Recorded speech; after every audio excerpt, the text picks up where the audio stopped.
પંચાયત સમાચાર 24 માં આપનું સ્વાગત છે। દાહોદના પીએમ શ્રી જવાહર નવોદય વિદ્યાલયમાં વંદે માતરમના 150 વર્ષ પૂર્ણ થવાની કરાઈ ઉજવણી। વિદ્યાર્થીઓને શિક્ષકોએ સમૂહગાન કર્યું। ભારતના રાષ્ટ્રગીત વંદે માતરમની રચનાના 150 વર્ષ પૂર્ણ થવાના ઐતિહાસિક અવસર નિમિત્તે પીએમ શ્રી જવાહર નવોદય વિદ્યાલય દાહોદ ખાતે ગૌરવશાળી કાર્યક્રમનું આયોજન કરવામાં આવ્યું હતું। આ ઉજવણીમાં શાળાના આચાર્ય, શિક્ષકો અને મોટી સંખ્યામાં વિદ્યાર્થીઓએ ઉત્સાહભેર ભાગ લીધો હતો।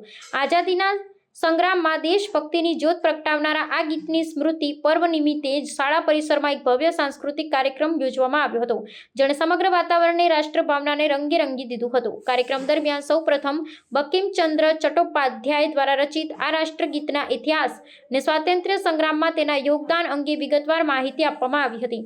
ત્યારબાદ શાળાના વિદ્યાર્થી અને શિક્ષકગણ દ્વારા વંદે માતરમનું સમૂહગાન કરવામાં આવ્યું હતું। આ ઉપરાંત રાષ્ટ્રભાવનાને ઉજાગર કરતા વિવિધ દેશભક્તિના ગીતો અને સાંસ્કૃતિક કૃતિઓ પણ રજૂ કરવામાં આવી હતી।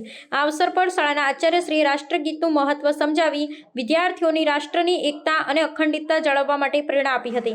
આ સમગ્ર કાર્યક્રમનો ઉદ્દેશ્ય નવી પેઢીને ભારતના ગૌરવશાળી ઇતિહાસ અને રાષ્ટ્રીય ગીતના અમૂલ્ય યોગદાનથી માહિતગાર કરવાનો હતો। પીએમ શ્રી જીએનવી દાહોદના વિદ્યાર્થીઓએ રાષ્ટ્રપ્રેમની ભાવના સાથે આ ઉજવણીમાં સક્રિય યોગદાન આપી સાબિત કર્યું કે આ રાષ્ટ્રગીત આજે પણ યુવાનો માટે પ્રેરણાનો અખૂટ સ્ત્રોત છે। આ ભવ્ય આયોજન દ્વારા શાળાએ રાષ્ટ્રગીતના 150 વર્ષની ઉજવણીને એક સંસ્મરણીય અને પ્રેરણાદાયી સ્વરૂપ આપ્યું હતું।